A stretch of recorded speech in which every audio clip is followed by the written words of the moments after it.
Hello friends, welcome to Planterian living.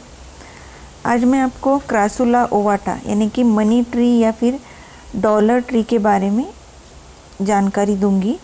मेरे पास इसकी दो वैरायटीज़ है। क्रासुला ओवाटा इसका बॉटनिकल नेम है और ये क्रासुलेसी फैमिली से बिलोंग करते हैं और ये नेटिव है साउथ अफ्रीकन फॉरेस्ट के।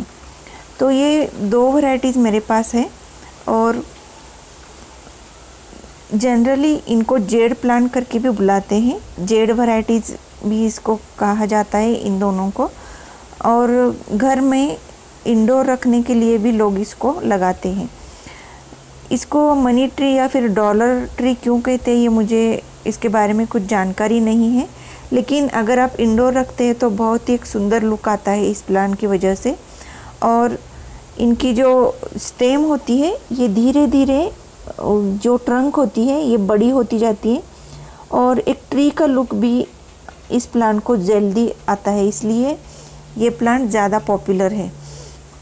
इसकी दो वैरायटीज़ में जो बता रही हूँ आपको, उनमें से ये पहली जो है ये ओवल शेप्ड लीव्स है। इसके लीव्स के जो टिप्स होते हैं ये ब्लंट होते हैं। और ये दूसरी वैरायटी है मेरे पास, ये इसके लीव्स थोड़े से डार्कर शेड में आते हैं और इनके लीफ में आपको टिप दिखेगा।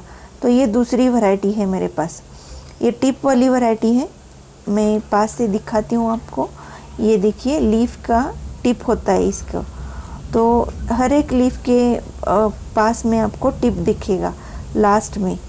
ये टिप वाली वैरायटी है। और ये देखिए ये जो यंग लीफ है इसमें भी आपको टिप दिखाई देगा। इसका कलर थोड़ा सा डार्क शेड में आते हैं इसके लीव्स, और इसके लीव्स थोड़े से लाइटर शेड में आपको मिलेंगे। जो ओवल शेप वैरायटी है ये लाइट थोड़ा सा ग्रीन या फिर लाइट ग्रीन बोल सकते हो। ये थोड़ा सा ब्लैकिश ग्रीन या फिर डार्क ग्रीन आप इसको बोल सकते हो। दोनों में ज़्यादा कुछ डिफरेंस नहीं है, लेकिन दोनों भी एक जेड की वैरायटीज़ करके ही पॉपुलर हैं। इन दोनों की अगर बात करेंगे तो सॉइल, वाटर और इनकी जो रिक्वायरमेंट्स है as a fertiliser, as a plant करके जो रिक्वायरमेंट्स होती है फर्टिलाइज़र या फिर पानी की या फिर सनलाइट की, वो दोनों सेम ही हैं। दोनों एक ही टाइप के जीनस और स्पीसीज़ है, इसलिए इनकी रिक्वायरमेंट्स पूरी तरह से सेम है। सॉइल की बात करेंगे तो वेल ड्रेन सॉइल चाहिए। ये एक सक्यूलेंट है और ज़्यादा पानी ठहरने वाली मिट्टी इसको नहीं बर्दाश्त होती। पहले तो आप गार्डन सॉइल लीजिए 50%, उसमें 40% सैंड मिला दीजिए और 10% कोई भी कंपोस्ट मिला दीजिए। ये दोनों प्लांट्स बहुत ही लो कंपोस्ट में भी बहुत अच्छी तरह से आते हैं। अगर आपके पास सिंडर है तो सिंडर भी आप यूज़ कर सकते हो। सिंडर एक पोरस क्वालिटी देता है आपके सॉइल को। उसके साथ साथ सिंडर में मिनरल्स भी होते हैं जो इस प्लांट के लिए यूज़फुल होते हैं। वैसे सिंडर सारे सक्यूलेंट प्लांट्स के लिए एक अच्छा फर्टिलाइज़र का भी काम करता है, क्योंकि माइक्रो मिनरल्स उनमें ज़्यादा होते हैं। तो फर्टिलाइज़र की बात करेंगे तो साल में सिर्फ एक बार आप कभी भी इस प्लांट को फर्टिलाइज़ कर दीजिए। उसमें गोबर की खाद आप डाल सकते हो या फिर लीफ कंपोस्ट भी इस प्लांट के लिए बहुत ही सूट करता है। पानी की इसकी रिक्वायरमेंट बहुत कम होती है। ये सक्यूलेंट टाइप का प्लांट है और समर सीज़न में आपको थोड़ा सा ख्याल रखना पड़ता है पानी का। नहीं तो यहाँ पर देखिए समर सीज़न में अगर पानी की कुछ इरेगुलर वाटरिंग हो गई तो ये लीफ में आपको ऐसे स्ट्रक्चर या फिर ऐसे श्रिंक लीव्स दिखाई देंगे। अगर इसके लीव्स एक बार ऐसे श्रिंक टाइप का इसके ऊपर लीफ लेमिना के ऊपर मार्क्स आ गए तो वो जल्दी नहीं जाते या फिर जाते ही नहीं। तो वाटरिंग का थोड़ा ध्यान रखना पड़ता है। और दूसरे कोई ज़्यादा इसमें प्रॉब्लम नहीं आती इंसेक्ट की या फिर कोई भी दूसरे फाइट के अटैक्स मैंने कभी नहीं देखी। और एक प्रॉब्लम इस प्लांट में दिखाती हूँ। अगर आपके प्लांट में ऐसी लीफ में ऐसा कुछ होने लगा देखिए ऐसे मार्किंग्स आने लगे या फिर ऐसे डॉट्स पड़ने लगे तो ये न्यूट्रिएंट की कमी की वजह से होती है। तो आप अपने प्लांट को फर्टिलाइज़ कर सकते हो। साल में एक बार फर्टिलाइज़ कर दीजिए। इसका बेस्ट फर्टिलाइजिंग पीरियड फेब्रुवरी होता है। फेब्रुवरी मंथ के आसपास आप इसको फर्टिलाइज़र डाल सकते हो। हल्की हल्की मिट्टी, इसकी ऊपर की मिट्टी आप हल्की सी लूज़ कर दीजिए और उसके बाद फर्टिलाइज़ कर दीजिए। इस प्लांट का प्रोपोगेशन भी बहुत आसान है।